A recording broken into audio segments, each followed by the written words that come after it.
Hi, I'm Ophelie Jacobson with Campus Reform. We're asking students today about the fairness and legitimacy of this year's presidential election and whether or not we should abolish the Electoral College. Plus, do students even know how the Electoral College works? But before we get started, make sure to subscribe to the YouTube channel and to give this video a like if you want to see more content like this from Campus Reform. Let's get started. So with the influx of mail-in voting and given the tight nature of the race, do you trust this year's election? No, I don't. I'd say so, because it's being watched by everybody, and it's like under a microscope. I do trust the election process because I feel like they could have prepared for the amount of mail-in ballots, and people have always used mail-in ballots, so... Yeah, for the most part, I trust the election for this year. I feel like it's very, and I've read about this too, and they say it's very hard to actually rig the election through mail-in ballot. I have to trust that there is some kind of legitimacy to the process. So do you think there are any instances of voter fraud or voter suppression taking place across the country? I'm sure there is, somewhere. I think it's very easy nowadays with technology to have voter fraud, but at the same time, I don't think any election has been perfect. Not really. I think that they're pretty good about that and making sure that votes aren't double counted. There is some extent of voter fraud, but I don't think it's to a magnitude of throwing off an entire election. I think voter fraud is overhyped. So let's talk a little bit about the Electoral College. Kind of explain to me how that works. Well, it's basically like a summation of counties into creating the state. The depths of how it works is something that escapes me. It is my understanding that the Electoral College, the amount of representatives is based off of the population of the state, and then they are supposed to base their votes off of the popular vote for their state.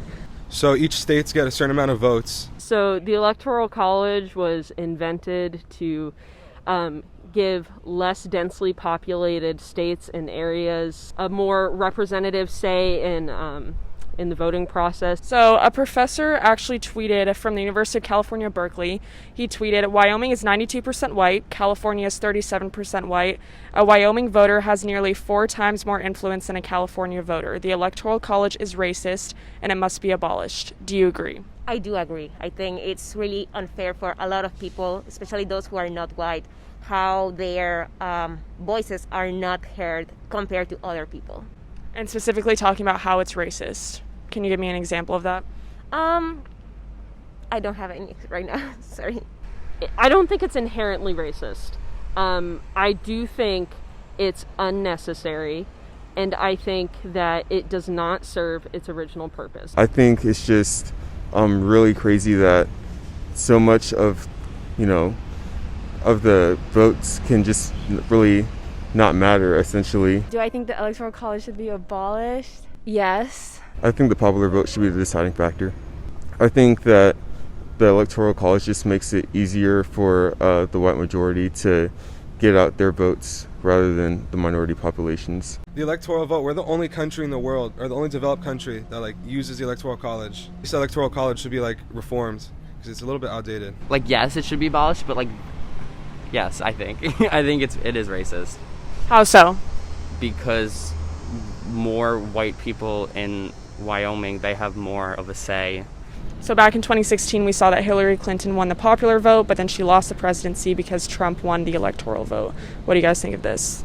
There's obviously a reason that people in the Electoral College did not want her to be president, and them knowing more than me, I have to respect that. So do you think the Electoral College is racist, though?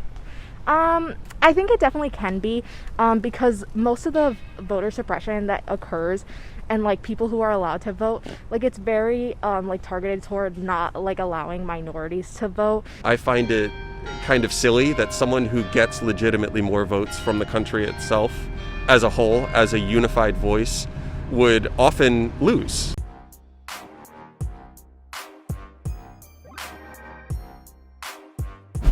Hey there, my name is Hannah Catherine Smith and I'm with Campus Reform. To continue seeing videos like these, be sure to subscribe here. And if you're interested in becoming a member of the Campus Reform team as an investigator or a correspondent, you can join the team here. And if you'd like to help us continue making videos like these, donate here.